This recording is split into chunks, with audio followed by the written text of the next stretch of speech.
즉문즉답 존재를 들여다보아야 하는 이유에 대하여.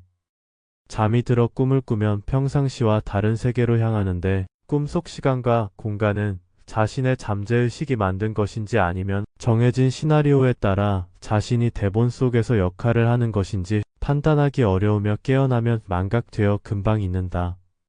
일상처럼 매일 반복되는 꿈의 실체를 알려고 다양한 방법으로 꿈을 살펴보고 유추도 해보지만 꿈의 실체를 안다는 것은 어려우며 존재를 들여다보는 것도 이와 같다. 꿈속에서 자신이 주인공이 되어 여러 과제를 수행하는데 대부분 수행 불가능에 가까운 임무가 주어진다. 그러나 수행이 깊어지면 꿈의 난이도와 정비례하여 함께 늘어나는 것이 꿈속 임무 수행 능력이다. 첫째가 공포이고 둘째는 두려움이며 셋째는 가족애이고 넷째가 욕정이다.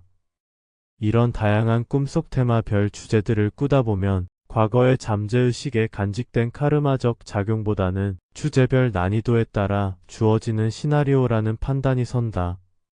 만약 꾸어지는 꿈 이야기가 잠재의식에 의한 것이라면 이토록 치밀하고 지속적이며 체계적일 수 없다. 필경, 악몽은 거대한 시나리오에 의한 작용이 분명하다. 예를 들면 악몽의 난이도는 깨침에 정비례하여 단계가 점점 높아진다는 것이다. 예전에는 막연했던 악몽의 형체가 더욱 구체화되었으며 내용도 구체화되었고 상황도 더욱 잔인해졌다. 이는 필경, 존재를 들여다보고 존재의 이치를 알아서 존재에서 벗어나려는 자를 막기 위함이다. 잠이 들지 않은 일상의 의식 상태에서 괴롭히고 문제를 만들어야 하는데 의식이 살아있는 상태에서는 관리자들의 뜻대로 안 되는 것이다. 왜냐하면 이미 마음은 비어서 집착과 미련은 소멸하였으며 지혜와 직관을 통하여 어두운 장막을 간파할 줄 알기 때문이다. 또한 자비로운 마음으로 선정과 선업을 쌓아가기 때문이다. 그래서 의식이 살아있는 맨정신일 때는 지배하지 못하고 의식이 사라진 꿈속에서 고난도의 시나리오로 괴롭히는 것이다. 또한 꿈속에서도 한결같은 몽중 일여하기를 그만둔 탓도 있다. 선사들과 달리 잠자는 동안은 의식의 쉼 상태인 의식의 핏장을 열어둔 것이다. 의식이 쉬는 꿈속에서나마 다양한 거친 시나리오를 경험하는 것이 오히려 독한 독약이 치료제로 쓰이는 경우와 같다. 꿈은 죽음 후에 있을 모든 경험을 미리 체험한다고 볼 수 있다. 왜 이렇게 과장하는 듯 말하냐면 시나리오의 난도가 정말 높기 때문이다. 웬만한 사람은 두려움에 떨면서 눈을 감을 수 없을 것이다. 비추어 보면 존재 시스템을 알기에 악몽이 꾸어지듯 악몽이 꾸어진다는 것은 존재의 실상이 악몽과 같을 수 있다는 것이다. 특히 인과에 얽힌 윤회를 관하면 그 어떤 악몽보다 지독하다. 존재를 깊이 들여다보기 전까지는 윤회가 이토록 지독한 것인지 몰랐다. 도인들이 현실을 환영 혹은 꿈으로 인식하듯 정반대로 존재 시스템이 현실이라는 것을 알려주고 싶다. 즉, 꿈속은 낮은 단계의 현실이며 현실은 보통의 현실이고 존재 시스템은 눈에는 안 보이지만 최고 난도의 현실이다. 꿈속에서 관찰자가 되기도 하지만 그 순간 자신이 주인공이다. 다만 깨어났을 때 현실과 동떨어졌다는 것을 느낄 뿐이다. 마찬가지로 존재 시스템도 현실과 동떨어진 듯 보이지만 존재의 이치와 원리를 알게 되면 최고 난도의 현실임을 절감하게 된다. 깨침에서 해탈과 유여열반을 넘어 상락아정에 이르면 화두타파 때처럼 또 다른 의식의 경계를 한 번 더 넘게 되는데 모든 존재하는 만물을 있는 그대로 보는 상태에 이른다.